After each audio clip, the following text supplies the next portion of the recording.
자식들이 다 알고 있다고 착각하는 엄마 아빠의 진실한 모습을 탐구해봤어요. 아빠 엄마 탐구 생활. 먼저 아빠 탐구 생활이에요. 중년에 들어선 남자가 출근 전 아침 식사를 하고 있어요. 그런데 아들놈이 안 보여 와이프에게 물으니 아직 잔대요. 지금 시간이 몇 시인데 자고. 또 밤늦게까지 술 마시다 들어와 자는 게 분명해요. 화가 난 남자가 아들 방으로 향해요. 방문을 열어 제끼자 아들놈이 누워 자고 있어요. 남자는 자고 있는 아들놈의 이불을 걷어버리며 지금이 몇 시인데 아직까지 자고 있는 거냐며 불호령을 내려요. 아들놈이 불만 어린 눈빛을 지으며 기신기신 일어나 앉아요. 남자는 그런 아들놈이 한심해 내가 네 나이 땐 학비가 없어서 신문도 돌리고 공사장에서 막일을 했다. 고등학교 졸업하곤 부모님께 손 벌린 적이 없다. 이 좋은 세상에 태어나 왜 그렇게 사냐 하며 혼꾸녕을 내줘요. 그런데 헐, 이놈이 머리 좀 컸다고 눈에 쌍심지를 지피며 앞으로는 용돈도 벌어 쓰고 학비도 벌어서 낼 테니 그만하라며 밖으로 나가버려요. 얼씨구 절씨구 황당하고 어이가 없어요. 죽을 똥 살 똥 고생해서 키운 자식놈에게 이런 대접을 받는다는 게 기가 막히기도 하고 한편으론 내가 자식 농사를 잘못 지었나 싶어 걱정도 돼요. 회사에 출근한 남자가 동기와 커피를 마시며 아들놈이 정신을 못 차려서 큰일이라는 넋두리를 늘어놓고 있는데 동기가 지금 그게 문제가 아니래요. 다른 부서에 있던 동기가 어제 명퇴를 당했대요. 깜짝 놀란 남자는 그게 무슨 소리냐. 그 친구가 회사를 위해 얼마나 노력했는데 명퇴라니 말이 되냐며 펄펄 뛰어요. 그러자 동기는 우리도 위험하니 몸조심하재요. 생각해보니 이게 남의 일이 아닌 것 같아요. 사실 요즘 젊은 후배들은 온갖 신지식으로 완전 무장하고 능력도 장난이 아니라 도저히 따라갈 수가 없었어요. 잘못하면 명퇴 당할지도 모른다는 생각이 든 남자는 커피를 마시다 말고 눈썹이 휘날리게 자신의 자리로 돌아가요. 불안한 남자는 밤을 새고 작성한 기획서를 다시 훑어봐요. 그런데 아무리 기획서를 들여다봐도 이게 괜찮은 건지 아닌지 통 모르겠어요. 남자는 나도 이제 다 됐구나. 나이는 못 속이는구나 싶어 씁쓸하기 한이 없어요. 그때 엄청난 거금을 들여 대기업에서 스카우트해온 젊은 부장이 와선 담당자가 누구냐며 화를 버럭내요. 헐, 남자가 작성한 보고서예요. 남자가 자수를 하자 나이 어린 부장은 보고서의 통계 미스로 사장님과의 회의에서 대박으로 깨졌다며 후배들 앞에서 남자에게 망신을 주기 시작해요. 외국물을 먹어서 그런지 장유유서라는 것도 모르나 봐요. 하지만 나이가 어려도 상사는 상사기에 무조건 잘못했다. 다시 작성해서 올리겠다며 굽실대요. 그런데 부장은 남자를 못 믿겠다며 후배에게 일을 맡겨요. 회사에서 이 이상의 굴욕은 없어요.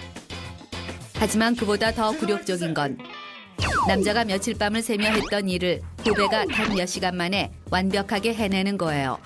자존심도 상하고 무능력한 상사가 된 것 같아 열이 나요. 더럽고 안 입고 와서라도 이놈의 회사를 확 때려쳐버리고 싶은 마음이 굴뚝 같아요. 그때 머릿속에 치킨집에서 대박났다는 친구놈이 떠올라요. 남자는 곧바로 치킨 체인점 창업 정보를 알아봐요. 그런데 헐, 창업 비용이 장난이 아니에요. 가뜩이나 요즘 애들 학비도 오르고 물가도 올라서 생활비도 훨씬 많이 들어가는 데다 며칠 전 집주인이 전세금도 올려달라고 한 암담한 상황이에요. 게다가 저축한 돈도 별로 없고 애들 결혼 비용에 노후 준비까지 나갈 돈은 더 많은 상황에서 창업은 절대 불가능이에요. 어떻게든 끝까지 회사에 붙어있는 수밖에 없어요. 그러려면 부장에게 찍힌 것을 반드시 만회해야 해요. 남자가 퇴근하는 부장을 끌고 술집으로 왔어요. 남자는 나이 어린 부장에게 두 손으로 공손하게 술을 따라주며 부장님이 오신 후 부서 실적이 어마어마하게 늘었네. 이게 다 부장님의 능력 덕분이네. 함께 일하는 것만도 영광이네. 라는 아부 108연발을 날려대요. 자존심도 상하고 비겁하지만 어쩔 수 없어요. 명퇴라도 당했다간 지킬 자존심도 몽땅 사라지는 거니까요. 나이도 어리고 싸가지도 없지만 얘는 남자의 목줄을 쥐고 있는 능력자니까요. 남자가 나이 어린 부장을 부축하고 술집에서 나와요. 남자는 아부의 마무리 택시 잡아 대령하기 작전에 착수해요. 한참 나이 어린 부장이 타고 갈 택시를 잡기 위해 길바닥을 이리 뛰고 저리 뛰어요. 그때 술을 한잔하고 집으로 돌아가던 아들이 아빠의 모습을 발견하고 일각에 숨어 바라봐요. 아들이 지켜보고 있는 줄은 꿈에도 모르는 남자가 약 20여 분을 연락에 뛰어다닌 끝에 간신히 택시를 잡았어요. 남자는 나이 어린 부장을 위해 택시 문까지 직접 열어줘요. 부장은 택시를 타려다 남자를 노려보더니 오늘 실수는 그냥 넘어가 주겠다. 정 때문에 봐주는 것도 이게 마지막이니 앞으론 똑바로 하라며 겁을 줘요. 남자는 자동으로 고개를 90도로 숙여대며 감사합니다. 앞으로 열심히 하겠습니다를 연발해요. 부장이 택시를 타고 시야에서 사라진 후에야 고개를 든 남자는 꾹꾹 참았던 화풀이를 해대요. 너 잘났다 이 시키야. 새파랗게 어린 시키가 말끝마다 반말이야. 가다 개 응가나 밟고 넘어져라. 욕을 한 바가지 퍼부었는데도 가슴은 후련해지지 않고 언제까지 이렇게 살아야 하나 싶어 답답해져요. 하지만 얼마든지 더 자존심 상할 수 있어요. 얼마든지 더 고개 숙일 수 있어요. 난 가장이니까요. 난 아빠니까요. 아까부터 지켜보고 있던 아들이 아빠를 가만히 바라봐요.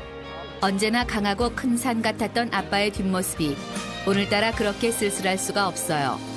그렇게 작고 야이어 보일 수가 없어요. 당장이라도 뛰어가 안아드리고 싶지만 꾹 참아요. 아들이 보고 있다는 걸 알게 되면 아빠의 가슴이 더 아프실 테니까요. 다음은 엄마 탐구 생활이에요. 한 달 후 딸의 결혼을 앞둔 엄마가 딸내미의 혼수 목록을 적고 있어요. 예단은 얼마를 해야 할지, 시어머니 선물은 뭘 해야 할지, 이바지 음식은 뭘 해야 할지 등등. 딸내미 시집 보내는 게 정작 나 시집 갔을 때보다 더 신경 쓸 게 많아요. 그렇다고 띄엄띄엄 준비했다간 딸내미가 시집 가서 고생할 것 같아요. 여자는 혼수 빵빵 딸 자식 사랑받는 며느리 만들기에 돌입해요. 그런데 헐, 이놈의 철없는 딸내미가 퍼질러 자고 있어요. 여자가 딸내미에게 등짝 구타 스킬을 날리며 결혼 준비도 못한 애가 잠이 오냐, 정신이 있는 애냐 없는 애냐 다그쳐요. 그러자 잠에서 깬 딸내미, 자기는 합리적인 결혼을 할 것이기 때문에 예단도 혼수도 필요 없대요.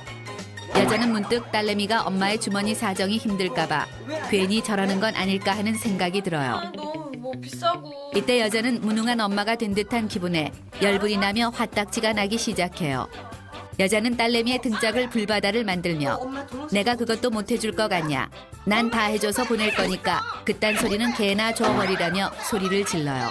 그러자 딸내미가 이제 시집갈 날도 얼마 안 남았는데 왜 자꾸 화를 내냐며 엄마 미워 미워를 외치며 밖으로 나가버려요. 저 철없는 게 시집을 가다니 속이 더 터질 지경이에요. 딸과 혼수 대첩을 치른 여자가 씩씩거리며 얼음물 원샷을 하고 있어요. 이때 따르릉 전화벨이 울려요. 친정 엄마예요. 엄마가 여자에게 오늘은 좀 들릴 수 있냐 물어요. 여자는 손녀딸 시집갈 날이 한 달밖에 안 남은 거 아냐 모르냐. 엄마는 내가 그렇게 한가해 보이냐며 딸내미에게 쌓였던 화까지 몽땅 끌어모아 친정엄마에게 화풀이해요. 여자가 싱숭생숭한 마음도 풀 겸 딸내미 혼수용품을 보러 왔어요. 새로 나온 혼수용품들을 보니 색깔도 곱고 크고 기능도 완전 많아요. 우리 딸내미가 시집가서 이 좋은 걸 쓴다고 생각하니 내가 시집가는 것처럼 두근두근 콩닥콩닥 설레요. 여자가 세탁기를 알아봐요. 엄청 크고 이쁜데 완전 비싸요. 냉장고를 알아봐요. 엄청 크고 이쁜데 너무 비싸요. 텔레비전을 알아봐요. 엄청 크고 멋진데 완전 너무 비싸요. 딸내미 시집 보내려면 기둥뿌리 하나 뽑아가지고는 택도 없다는 말이 딱이에요. 여자는 보험이나 적금을 깨서라도 몽땅 다 사주리라 마음먹어요. 하지만 여자 마음대로 샀다가는 고집불통 못돼 먹은 딸내미가 방방 뛰며 난리 부르스를 출 게 뻔해요. 마음에 안 들지만 딸내미를 부르기로 해요. 딸내미가 입이 대빨 나와 전자제품 매장에 왔어요. 여자가 미리 골라놓은 상품들을 들이대자 딸내미는 자세히 보기도 전에 TV는 너무 비싸서 싫고 냉장고와 세탁기는 너무 커서 싫다며 무조건 싫어래요. 여자는 얘가 또 돈 때문에 이러나 싶어요. 엄마는 네가 살림에 대해 뭘 아냐. 뭐든 똑똑한 놈이 있어야 쓸모가 있는 거다. 저런 게 떡하니 버티고 있어줘야 이쁨 받는 며느리가 되는 거라며 딸내미와 또 싸우기 시작해요. 그러자 딸내미 왈, 내가 결혼하는 거지 시집에 팔려가는 거냐. 엄마는 왜 그렇게 시댁 눈치를 보냐며 신경질을 부려요. 저 지집에 누굴 닮아 저렇게 고집이 센지 모르겠어요. 이때 여자의 전화가 울려요. 또 친정엄마예요. 여자는 친정엄마의 말을 듣기도 전에 왜 자꾸 전화냐며 폭풍 신경질을 부린 후 끊어버려요. 이상하게 딸에게 난 화를 자꾸 엄마한테 풀게 돼요. 이때 여자의 뒷꼭지에 불안감이 밀려와요. 친정엄마가 왜 자꾸 전화를 했을까? 어디 아픈 데가 있는 건 아닐까? 불안감이 밀려와요. 여자가 엄마에게 잠깐이라도 들렀다 가기로 해요. 여자가 딸내미와 함께 친정엄마 집에 왔어요. 그런데 헐, 친정엄마는 아프기는커녕 쭈그려 앉아 쑥개떡을 빚고 있어요. 여자는 쭈그려 앉은 엄마를 보자 안도감과 함께 알 수 없는 폭풍 짜증이 밀려와요. 여자가 친정엄마에게 허리도 아프다면서 왜 그러고 앉아 쑥개떡을 빚고 있냐 소리를 질러요. 그러자 친정엄마는 내가 안 챙겨주면 네가 어디서 쑥개떡을 얻어먹냐고 해요. 이 말을 들은 여자는 울컥 화가 나요. 여자는 자기 새끼, 자기 식구들 챙기느라 친정엄마한테 찾아오지도 못하고 딸 노릇도 못하는데 친정엄마는 무슨 죄로 다 늙어서까지 다 큰 딸내미를 챙기려는 건가. 속상하고 미안하고 짜증났다가 고맙기도 하고 복잡한 마음이에요. 여자는 이 복잡한 마음을 담아 이깟 쑥개떡은 사 먹으면 그만이다. 노인네가 무리해서 일하다가 다치면 병원비가 더 나간다며 마음에도 없는 소리를 내뱉어요. 이때 옆에 있던 딸내미가 외할머니는 엄마한테 잘해주려 그런 건데 엄마는 왜 화를 내냐며 외할머니 편을 들어줘요. 그런데 이런 빵당한 시츄에이션이 있나. 외할머니가 손녀딸의 등짝을 때리며 엄마한테 무슨 말버릇이 그러냐며 엄마 편을 들어요. 그러자 이번에는 여자가 나서서 왜 내 귀한 딸을 때리냐며 딸내미 편을 들어요. 외할머니는 엄마 편, 엄마는 딸내미 편, 딸내미는 할머니 편. 같은 편은 하나도 없어요. 이때 엄마가 쑥개떡이고 뭐고 난 안 먹는다. 집에 가겠다며 땡깡을 피우기 시작해요. 그러자 할머니는 넌 누굴 닮아 그렇게 고집이 센지 모르겠대요. 딸내미 이거 어디서 많이 듣던 소리예요.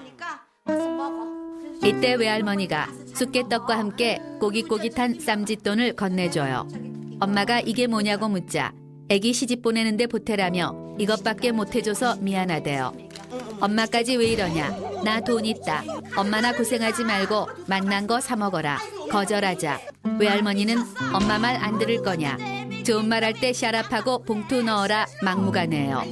이 모습을 지켜보던 딸내미는 외할머니 앞에서 한없이 애가 되는 엄마를 발견해요. 엄마도 내가 엄마에게 그러는 것처럼 할머니 앞에서는 한없이 철없는 딸이었구나 느껴요. 엄마는 내가 태어난 처음부터 엄마였기 때문에 엄마 아닌 존재로는 한 번도 생각해 본 적이 없었어요. 엄마도 누군가의 딸, 여자, 그리고 약한 사람이라는 것을 딸은 처음 깨달아요.